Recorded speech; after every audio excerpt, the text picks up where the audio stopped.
Radio Claret América presenta Sediento de ti, la palabra, fuente de vida, con el sacerdote misionero claretiano Tony Díaz. Reflexiones diarias del Evangelio. Aquí iniciamos. Bienvenidos, hermanos, a nuestras reflexiones bíblicas de las lecturas del día. Hoy es jueves de la semana después de la Epifanía y antes del bautizo del Señor. La primera lectura de hoy viene de la primera carta de Juan, capítulo 4, del versículo 19 al capítulo 5, versículo 4. Queridos hijos, amamos a Dios porque Él nos amó primero. Si alguno dice amo a Dios y aborrece a su hermano, es un mentiroso.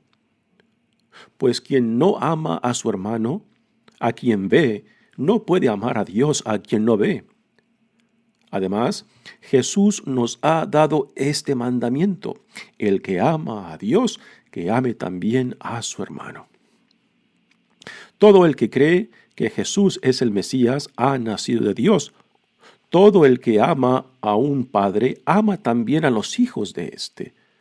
Conocemos que amamos a los hijos de Dios en que amamos a Dios y cumplimos sus mandamientos.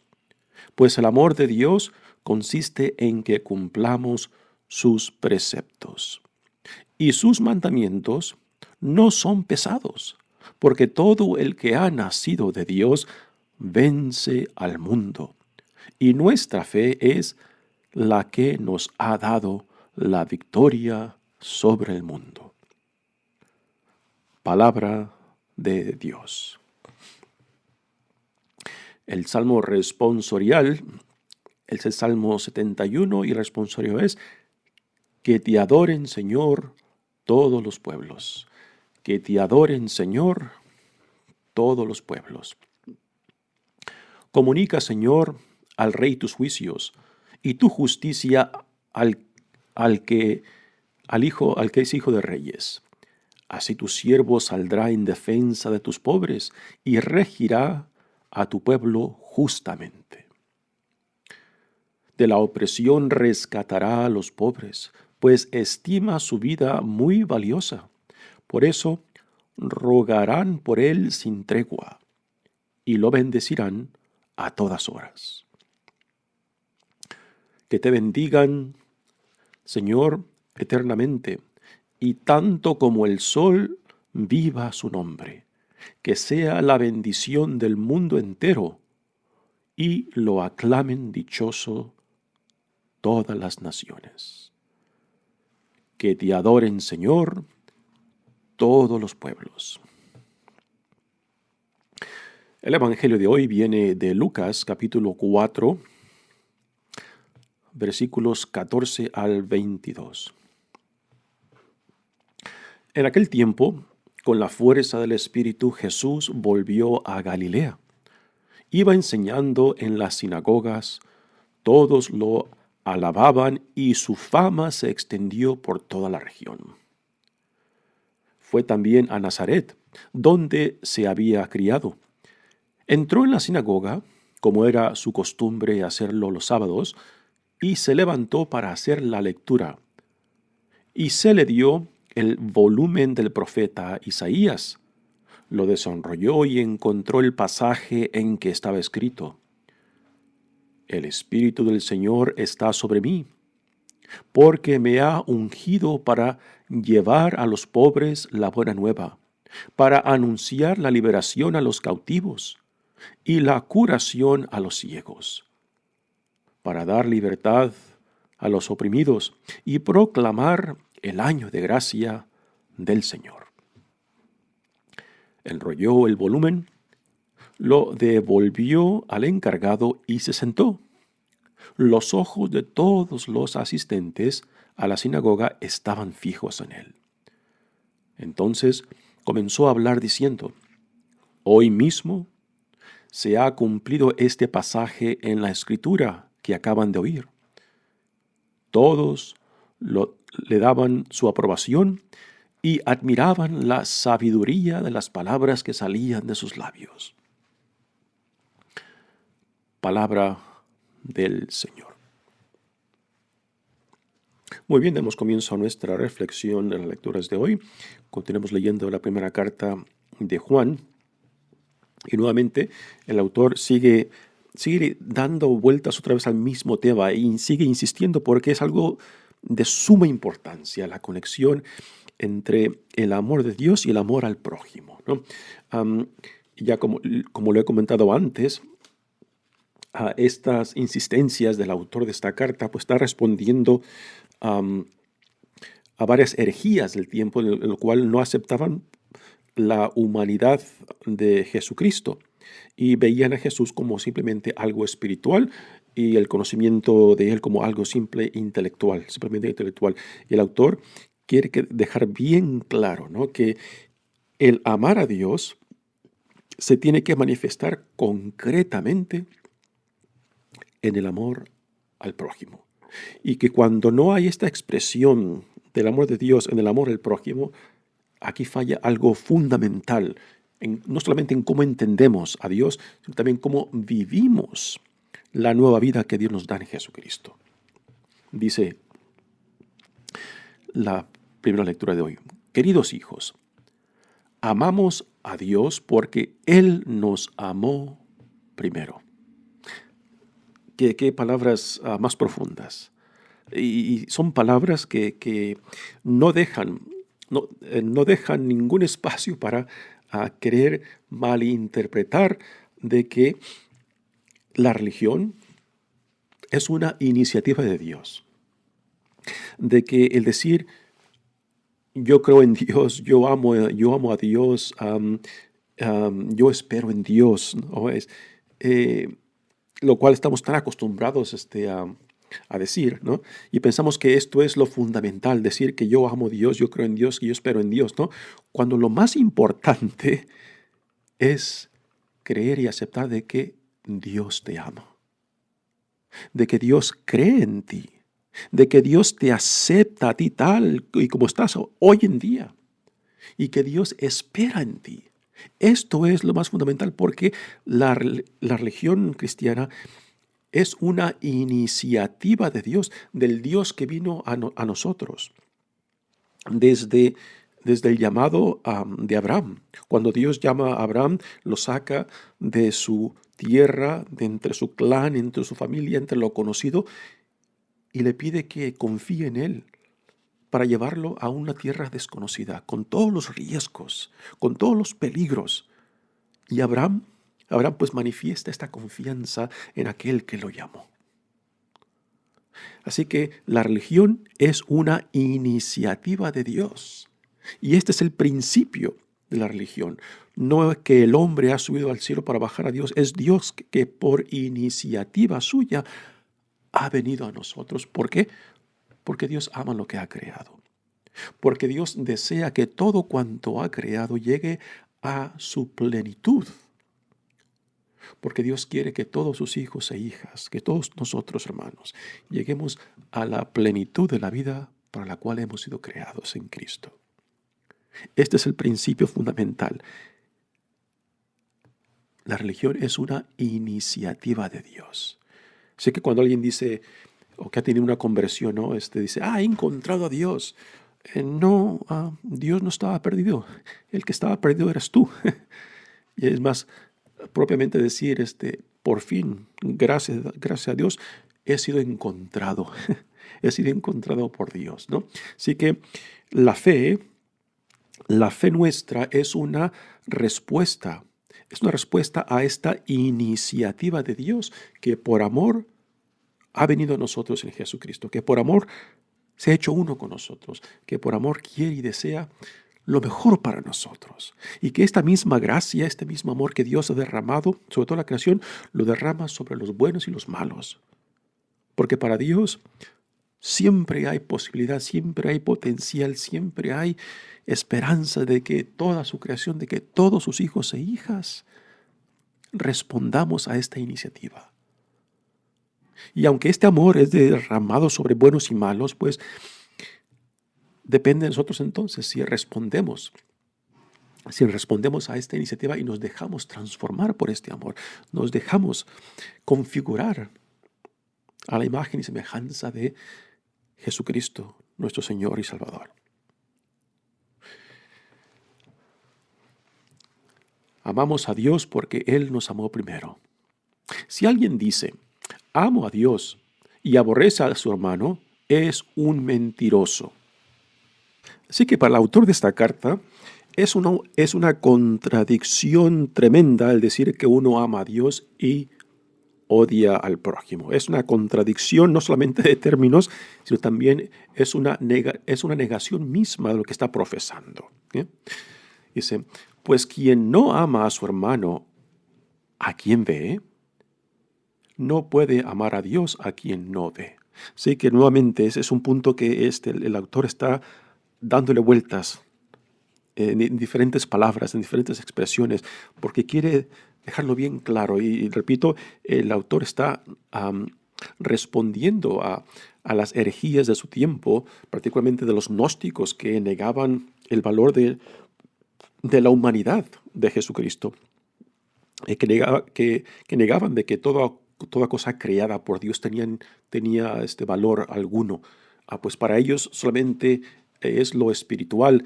Para ellos era simplemente lo que le llamaban iluminaciones para ciertos elegidos, ¿no?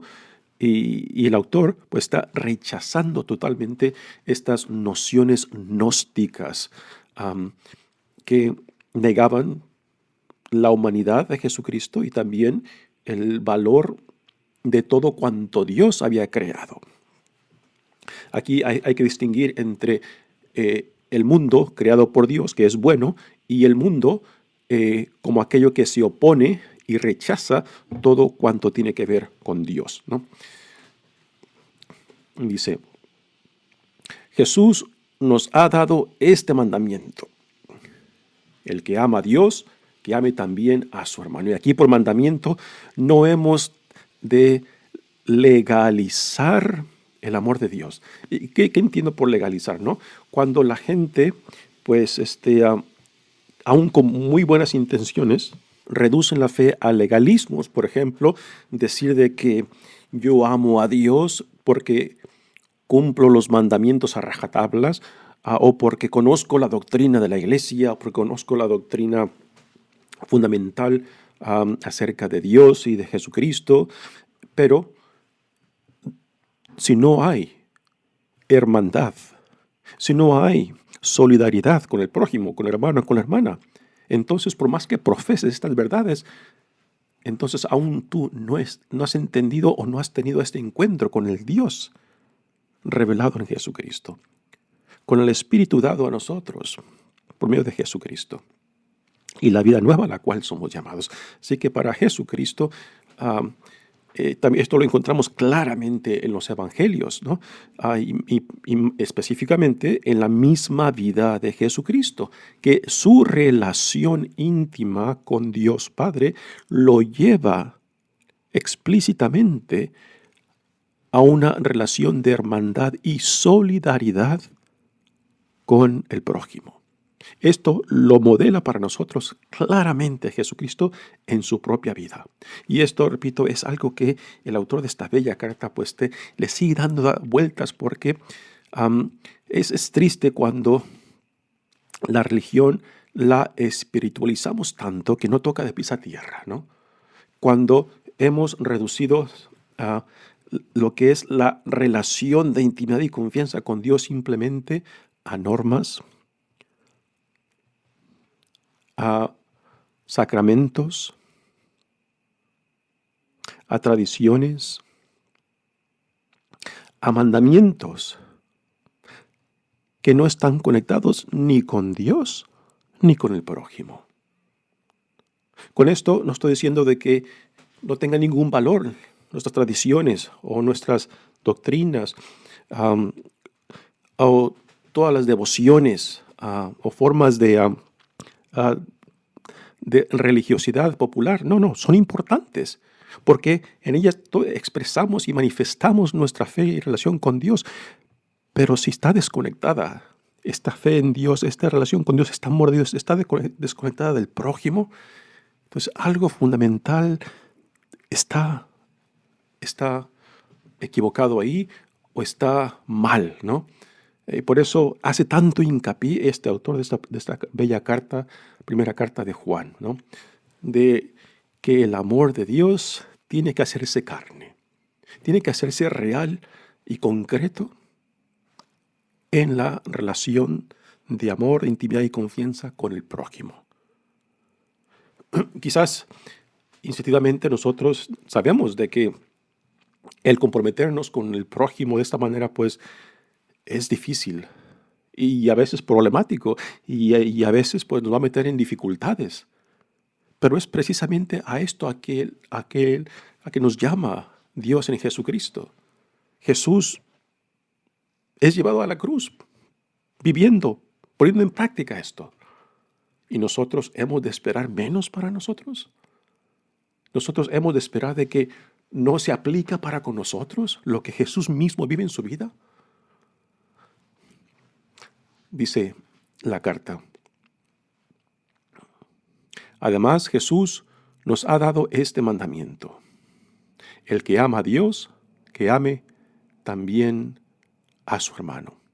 Y nuevamente, esto no es un acto intelectual, es un acto relacional, que mi relación con Dios me lleva necesariamente al prójimo. Y esta es una buena forma de medir qué tan concreta y real y encarnada está mi fe, en la manera de que me lleva a la hermandad y a la solidaridad con el prójimo. Dice, todo aquel que cree que Jesús es el Mesías ha nacido de Dios. Nuevamente aquí, el contexto de esto son aquellos que rechazan a Jesús. Aquí encajan gran parte de la comunidad judía que lo rechazaron. También encaja aquellos que han rechazado la humanidad de Jesucristo y que solamente afirman la divinidad, y aquellos que han reducido la fe simplemente a algo espiritual. Aquí ese es el trasfondo que este autor está rechazando totalmente.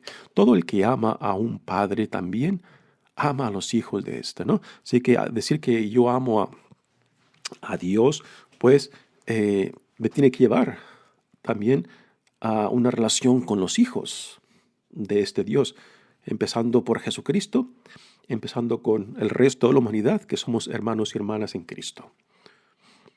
Si conocemos que amamos a los hijos de Dios, en que amamos a Dios y cumplimos sus mandamientos. Nuevamente, esto no es algo puramente intelectual o legalismo de que simplemente yo cumplo a rajatabla. El cumplir los mandamientos es cumplirlos desde la relación de intimidad y confianza con Dios, con aquel Dios que no vemos, pero que sí vemos a sus hijos e hijas, nuestros hermanos. Entonces, esta respuesta a la iniciativa de Dios, del amor de Dios que ha sido derramado en nosotros por el Espíritu Santo, pues entonces nos tiene que llevar por necesidad al otro, a la otra, al prójimo, particularmente a aquellos más necesitados.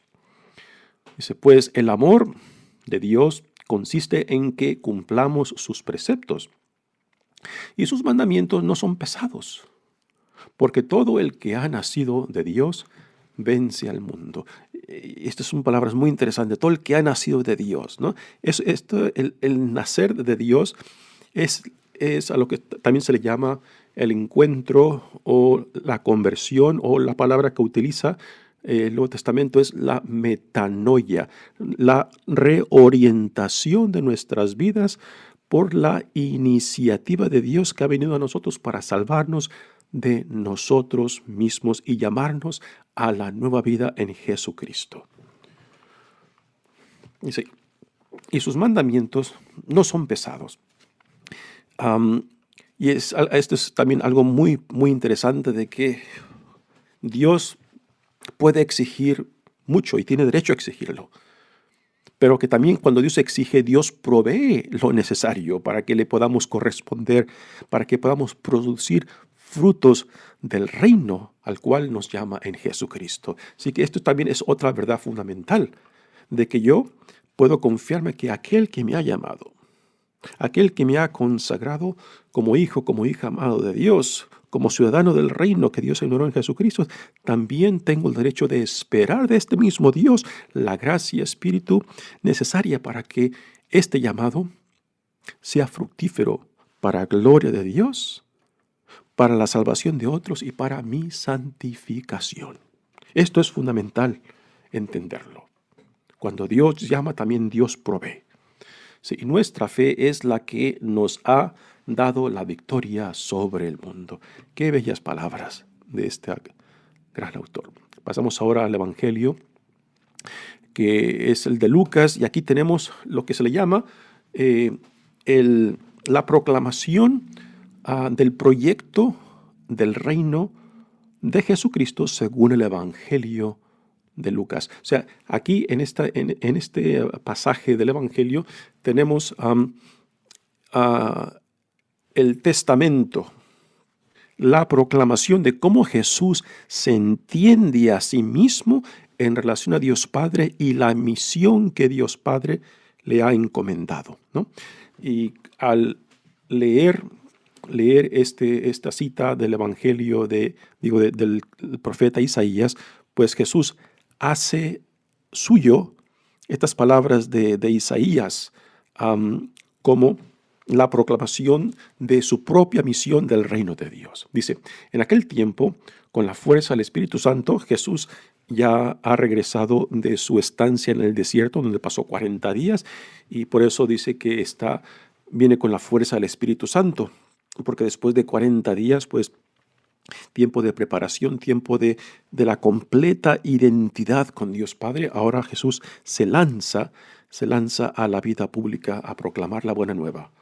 Dice, y regresa a la región de Galilea, particularmente en el Evangelio de Lucas. Jesús pasa la mayor parte de su tiempo en la región de Galilea y va a Jerusalén solamente una vez para cumplir cuanto los profetas habían dicho y para entregar su vida y también para resucitar. Así que al regresar del desierto se introduce en la región de Galilea, donde se desenvuelve toda su misión del reino. Dice, Jesús volvió a Galilea, iba enseñando en las sinagogas. Ya lo he comentado antes. ¿Por qué en las sinagogas? Porque en las sinagogas era el lugar de la comunidad judía donde se reunían todos los viernes, particularmente los hombres, y por lo menos tenía que haber por lo menos 10 hombres que formaban la comunidad para que se llevara a cabo la reunión oficialmente, ¿no? Así que Jesús en la sinagoga ya encontraba una audiencia, particularmente de hombres, y al hacer presencia en la sinagoga, pues, como buen judío, también llevaba a cabo pues su relación con Dios para ser parte de la comunidad de Dios, al reunirse con miembros del pueblo de Dios. Todos lo alababan y su fama se extendió por toda la región. Así que aquí nos da un resumen el autor de este Evangelio de Lucas de los comienzos de la vida de Jesús después de que regresa de su experiencia en el desierto esos 40 días. Y después dice, se va a su pueblo donde él se crió. Dice, fue también a Nazaret, donde se había criado. Entró a la sinagoga, como era de costumbre hacerlo los sábados, y se levantó para hacer la lectura. Se le dio el volumen del profeta Isaías, lo desenrolló y encontró el pasaje en que estaba escrito. Así que Jesús estaba visitando, y es una de las costumbres, no sé si hoy en día aún sigue siendo la costumbre, en las sinagogas actuales de hoy, de que a los que están de visitas, pues se les invita tanto para que lean la lectura del día y también como para compartir alguna reflexión, alguna palabra de aliento. Así que Jesús está llevando a cabo esta bella tradición de recibir a los que están de visitas, quizás por primera vez, e invitarlos para que lean la palabra y compartan alguna reflexión. Así que Jesús regresa a su pueblo de Nazaret y lo primero que hace es ir a la sinagoga el día sábado, el día de reunión, y le entregan, bueno, en realidad el Evangelio no dice si él escoge la lectura o es la lectura que ya se le había escogido para que él leyera, ¿no? Lo cual no es importante el cómo. El caso es de que es la lectura apropiada que define la misión de Jesucristo.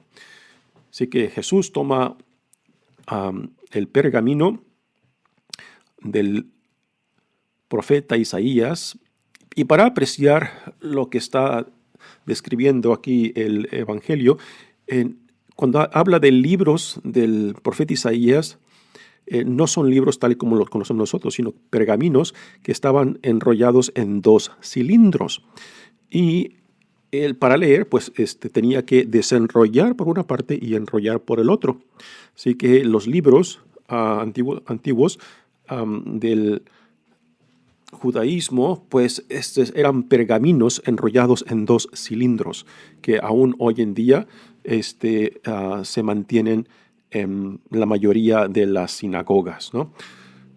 Dice, el Espíritu del Señor está sobre mí porque me ha ungido para llevar a los pobres la buena nueva, para anunciar la liberación a los cautivos y la curación a los ciegos, para dar libertad a los oprimidos y proclamar el año de gracia del Señor. Así que aquí, en esta profecía del profeta Isaías, Jesús la hace suya y le da estructura y le da contenido a cómo él entiende su propia misión, como misión dada por Dios Padre a él. Y el hecho de que aquí, en esta profecía de Isaías, Jesús tiene una lista de individuos que representan la postura, la opción preferencial que Dios tomó cuando se hizo uno con nosotros, pues también es muy significante, porque refleja de cómo cuál es el punto de vista que Dios toma, ¿no? Que Dios no toma el punto de vista de los poderosos, de los reyes, de los que hacen y deshacen, sino que toma la postura, toma la posición de los más vulnerables, toma la posición de aquellos que no cuentan para nada para el mundo, pero que para Dios son sagrados. Así que cuando lee lo del profeta Isaías y dice, para llevar la buena nueva a los pobres. Y por pobres no simplemente aquí son los pobres materiales, ¿no? Los que tienen necesidad y carencia de todo, ¿no? Por pobres se incluye eso, pero también se incluye los pobres, aquellos que reconocen de que no hay nada, de que no tengo nada en que pueda pararme para autojustificarme, que estoy necesitado de todo. Esto es también pobreza, y esto hasta el más rico, hasta el más poderoso, tiene esta necesidad de reconocer de que sin esta relación con Dios, sin esta intimidad y confianza con Dios, pues por más rico y poderoso que seas, por más posesiones que tenga, a últimas no te salvará, no te redimirá. Por eso la gran necesidad de reconocer nuestra pobreza. Repito, no solamente pobreza material, sino también pobreza espiritual. Después menciona a quién. Para anunciar la liberación de los cautivos. ¿Cuáles son tus cadenas? ¿Qué es aquello que te esclaviza? ¿Qué es aquello que te separa? ¿Qué es aquello que te impide vivir en la libertad de los hijos e hijas de Dios? Porque cuando tú puedas poner el dedo en esa llaga, cuando tú puedas nombrar tu cadena, cuando tú puedas ponerle nombre, Así que cuando tú puedas nombrar aquello que te roba tu dignidad, entonces puedes proclamar a Dios de qué necesitas ser salvado, de dónde necesitas ser redimido, de dónde necesitas ser sanado, ¿no? A los cautivos, la curación a los ciegos, dar la libertad a los oprimidos, ¿no? ¿Cuál es tu enfermedad? Y aquí no simplemente estamos hablando de enfermedades físicas, lo cual lo incluye, pero aquí por enfermedades también va a todo aquello que nos divide, que nos separa, que nos aleja tanto de Dios como del prójimo, ¿no? O sea, la gran necesidad de vernos nosotros reflejados en estos destinatarios de esta misión que Dios le ha dado a Jesucristo. Por eso la gran necesidad de vernos necesitados tanto de salvación, de sanación, de redención. Si no vemos a nosotros tal necesidad, entonces Jesús para nosotros no tiene ningún significado. Podemos llegar a pensar que ya estamos autojustificados porque por mi religiosidad popular, pero esto no tiene nada que ver ni con Cristo ni con el Dios de Jesucristo. Por eso, la gran necesidad de vernos reflejados en estos necesitados, porque es en este reconocimiento de mi necesidad de salvación lo que me lleva no solamente a la salvación, sino también a la relación con el prójimo. Enrolló el volumen, lo devolvió al encargado y se sentó. Los ojos de todos los asistentes en la sinagoga estaban fijos en él. Aquí se refleja esa cosa que la audiencia percibía en Jesús, la autoridad con la cual hablaba, la firmeza de sus palabras, también el poder de sus palabras. Y también después saldrá las sanaciones que lleva a cabo, ¿no?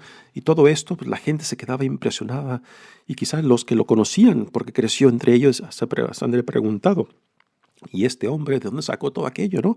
Y a últimas, ya más adelante el Evangelio nos dirá de que la gente no lo aceptó. Y tristemente Jesús se va de su propio pueblo, rechazado, ignorado. Termina el Evangelio diciendo, todos le daban su aprobación y admiraban la sabiduría de las palabras que salían de sus labios. Mi nombre es Padre Tony Díaz, misionero claretiano. Que Dios los bendiga. Radio Claret América presentó Sediento de ti, la palabra.